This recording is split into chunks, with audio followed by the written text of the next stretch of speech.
পত্রপত্রিকার পাতায় কি কি শিরোনাম স্থান পেয়েছে সেই খবরাখবর আমাদেরকে জানাবেন সহকর্মী সাদিক হাসান ইমন। তাওন্না, গুড মর্নিং বাংলাদেশে আমরা কিছু কিছু শিরোনাম জানিয়ে দিয়েছি। আজকে পত্রপত্রিকা ঘেঁটে দেখতে পাচ্ছি সেই শিরোনামগুলোই বড় মোটা দাগে জায়গা করে নিচ্ছে। দেখে আসি সর্বাধিক পঠিত সংবাদপত্রগুলো কি কি শিরোনাম করেছে, কি কি বিষয় আজকে বিশ্লেষণ করেছে। শুরুতেই তারা বড় একটি ছবি দিয়েছে এবং চাঁদাবাজির একটি রিপোর্ট করেছে প্রথম আলো পত্রিকা। সেটা মিলেমিশে চাঁদাবাজি মিরপুরে। তো মিরপুরে দেখা যায় মিরপুর গোলচত্বর 10 নম্বর গোলচত্বর থেকে 13 নম্বরের দিকে এবং অন্যান্য দিকে আমরা দেখেছি যে ফুটপাতে দোকানপাট বসেছে এবং বসে প্রতিনিয়ত, সেগুলো উচ্ছেদ অভিযান চলে কিন্তু কিছুদিন পর দোকানপাট আবার সেখানে বসে। তো এটা নিয়ে তারা অভিযোগ করেছে যে মিলেমিশে যে স্থানীয় রাজনৈতিক নেতা এবং পুলিশ সদস্য সবাই মিলেমিশে এই চাঁদাবাজিতে করছে, এরকম একটা চাঁদাবাজির পরিবেশ তৈরি করেছে। এরকম একটি রিপোর্ট তারা করেছে। একটু দেখে আসি যে মিরপুর অঞ্চলে চাঁদাবাজির স্পট 150টিরও বেশি। তারপরে চাঁদাবাজিদের জড়িত 72 জন এবং আশ্রয় প্রশ্রয়দাতা 25 জন। তালিকায় বেশিরভাগই বিএনপির স্থানীয় রাজনীতির সঙ্গে সংশ্লিষ্ট। আর সরকারের উচ্চ পর্যায়ের নির্দেশে তালিকা করে অভিযান শুরু। তো এটি দেখতে পাচ্ছি যে চাঁদাবাজি করলে কোনো ছাড় দেওয়া হবে না এবং পুলিশ সদস্যদের কারো বিরুদ্ধে চাঁদাবাজির সঙ্গে জড়িত থাকার সুনির্দিষ্ট তথ্য পেলে বিভাগীয় ব্যবস্থা নেওয়া হবে, এটা বলছেন অতিরিক্ত DMP commissioner SN Mohammad Nazrul ইসলাম।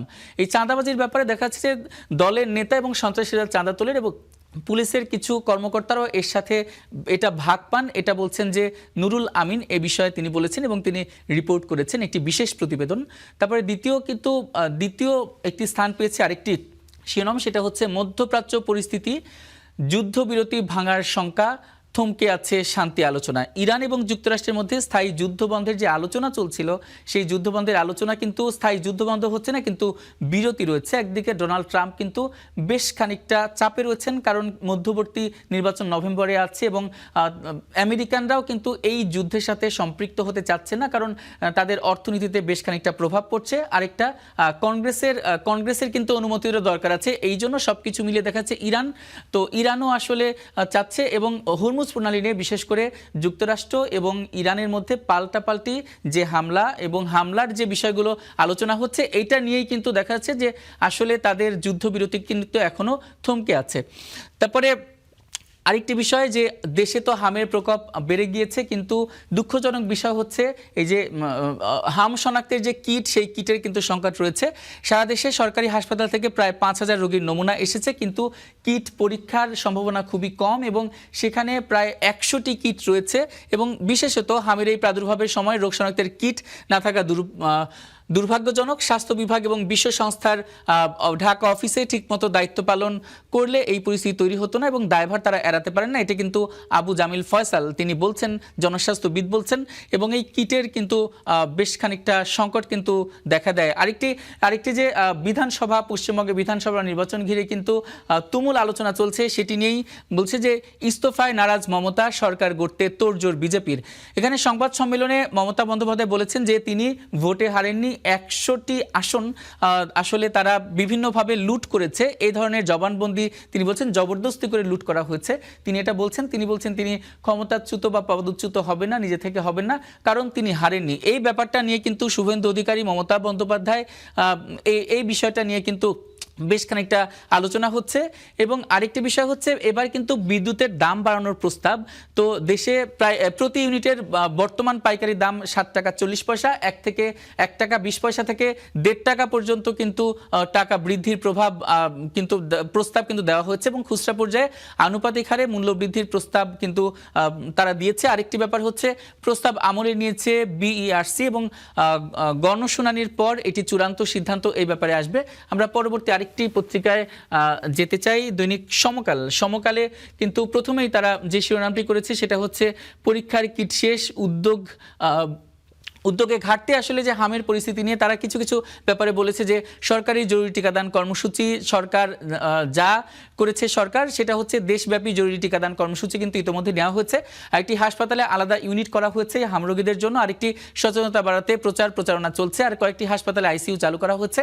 আন্তর্জাতিক সংস্থার সঙ্গে সমন্বয় করে কিট এবং টিকা সংগ্রহ উদ্যোগ নেওয়া হয়েছে এবং বেশ কিছু গাফিলতি ছিল আগের ব্যাপারে, সেটা কিন্তু বলেছে। আর আরেকটি ব্যাপার হচ্ছে এই যে হামের উপসর্গ মর্গে 317 রোগীর এখন পর্যন্ত মৃত্যু হয়েছে এবং 42,000-এর বেশি রোগী কিন্তু শিশু এখন পর্যন্ত মারা গেছে। আরেকটি হচ্ছে অন্তর্বর্তী সরকারের তারা দায় দিয়েছেন, বলছেন যে ক্রয় পদ্ধতির পরিবর্তন আনছে, কিট কিনতে দেরি করেছে। আরেকটি হচ্ছে কর্মীদের আন্দোলন এবং টিকাদানে ব্যাহত হচ্ছে, এই ব্যাপারটি তারা সামনে এনেছেন। আরেকটি হচ্ছে খাতা নিচ্ছেন না শিক্ষকরা, ফল পেতে দেরির ভয়। এটা এসএসসি পরীক্ষায় কিন্তু আসলে এই যে শিক্ষকরা খাতা নিতে দেরি করছেন এবং ফল যত দ্রুত দেওয়ার ব্যাপারে তারা আশা করেছিলেন, সেই আশাটা হয়তো ভঙ্গ হতে চলেছে, সেই ব্যাপারে একটি রিপোর্ট করা হচ্ছে। আরেকটা জামাত জোট কত দূর যাবে, এটা দেখা যাচ্ছে যে রাজনীতির বিষয়ে তারা বলছেন যে স্থানীয় নির্বাচনে যারা যারা প্রার্থী তবে থাকবে, যার যার প্রার্থী থাকবে তবে অবশ্যই একসঙ্গে থাকবে। আর হচ্ছে গণভোটের ফল বাস্তবায়নের জোর দিয়েছে। আর সংবিধান সংশোধনের আগে বড় আন্দোলন তারা করতে চাইছে না। আরেকটি বিষয় তারা শিরোনাম করেছে, সেটা গুলিবিদ্ধ যুবককে ঢাকা নেওয়ার পথে অ্যাম্বুলেন্সেও গুলি করা হয়েছে। এই যে চলতি বছরের প্রথম 3 মাসে 21 জন নিহত হয়েছে এবং তার মধ্যে 50 জনের বেশি আহত হয়েছে। অধিকাংশই গুলি এবং দেশীয় অস্ত্রের ব্যবহার, যে অরাজকতা, যে দেশীয় অস্ত্র নিয়ে অরাজকতা বেড়ে গেছে, সেই সংক্রান্ত একটি রিপোর্ট তারা করেছে। আরেকটি হরমুজ প্রণালী ঘিরে উত্তেজনা, ফের শুরু হতে পারে যুদ্ধ। এটি ইরান এবং যুক্তরাষ্ট্রের যে টানাপোড়েন চলছে, হুমকি পাল্টা হুমকি, এবং হরমুজ প্রণালী ঘিরে যুক্তরাষ্ট্র বলছে যে তাদের 2টি জাহাজ কিন্তু হরমুজ প্রণালী পাস করেছে, আর ইরান এটিকে নাকচ করেছে এবং বলছে যে যুক্তরাষ্ট্রের একটি জাহাজ হরমুজ প্রণালী পার হওয়ার সময় তারা বরং ভয়ে সেটি আরও পিছিয়েছে, সেই জাহাজটি কিন্তু হরমুজ প্রণালী পার হতে পারেনি, কিন্তু যুক্তরাষ্ট্র বলছে 2টি জাহাজ পার হয়েছে। এই ধরনের বাকবিতণ্ডা কিন্তু চলছে। আরেকদিকে তাদের কৌশলগত বিভিন্ন কিন্তু টানাপোড়েন আছে।